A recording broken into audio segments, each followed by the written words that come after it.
Hello everyone, today's we are talking about Marc Miller defends slashing Canada's immigration targets. Prime Minister Justin Trudeau and Immigration Minister Marc Miller revealed the annual immigration targets for 2025 to 2027 that will reduce the intake of both temporary and permanent residents starting in 2025. This change marks a major shift in Canada's immigration policy following the post-pandemic surge, which was initially framed as a strategy to alleviate labor shortages and boost the economy. However, the decision has sparked widespread conversations from migrant rights groups and business leaders, who argue the cuts unfairly target vulnerable populations and could harm the labor market.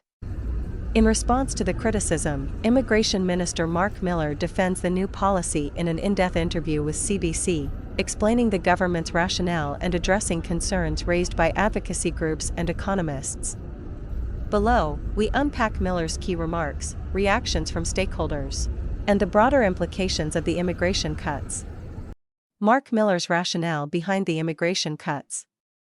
Minister Miller emphasized that the decision to reduce immigration levels aims to ease pressures on housing and social services.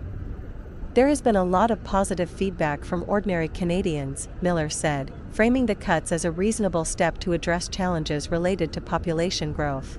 Miller argued that while immigration remains crucial for Canada's future, uncontrolled migration is unsustainable. He acknowledged the need for a carefully managed migration plan, noting, open borders and unlimited flow is not the solution. We've built a plan that works for Canadians and offers a pathway for controlled migration, Miller said. This isn't about trying to win votes, it's about responsible governance. Backlash from migrant rights advocates and business groups. Despite Miller's assurances, migrant rights groups have strongly criticized the new policy, arguing that the cuts will harm vulnerable communities. Hussein, a representative of the Migrant Rights Network, cautioned that politics rather than practical concerns are driving the policy change. 1 million people are at risk of being excluded from Canada, just so the Prime Minister can boost his poll numbers, said Hussein.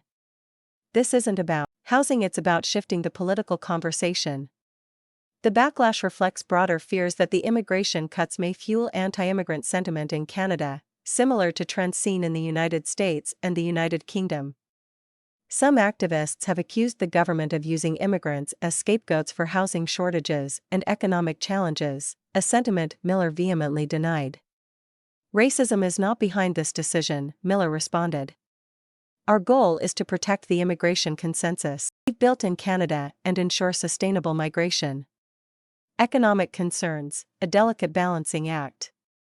Economists are also raising concerns that the reduction in immigration may lead to flatline economic growth.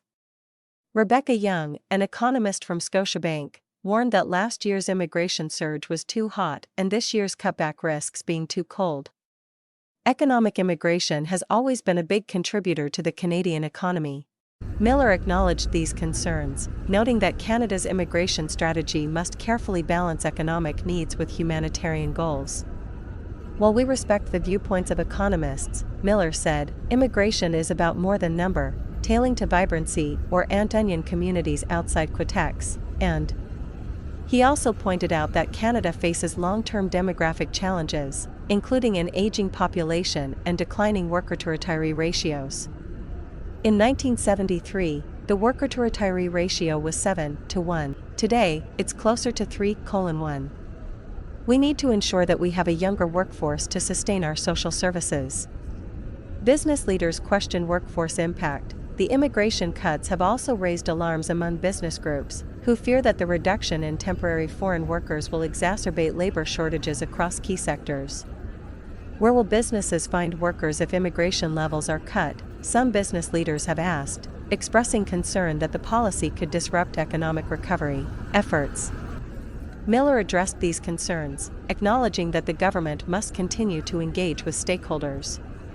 We have been listening to economists, business groups, and advocacy organizations. However, the flow of immigration must remain manageable to avoid system overload and prevent abuses in the temporary resident stream. A path forward, balancing public opinion and policy. Miller emphasized that the immigration cuts reflect public sentiment gathered over the past year, with many Canadians expressing concerns about rapid population growth and its impact on housing. However, he stressed the importance of maintaining constructive dialogue with those who disagree, including those with anti-immigration views. "We need to engage with people who have different perspectives on immigration," Miller said. "We can't dismiss their concerns as racist, but we also can't allow divisive rhetoric to take root."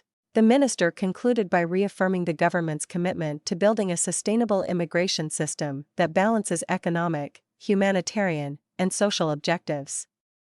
"Canada remains one of the most desirable destinations in the world," Miller noted. "Our challenge is to ensure that our immigration system reflects both the country's needs and its values."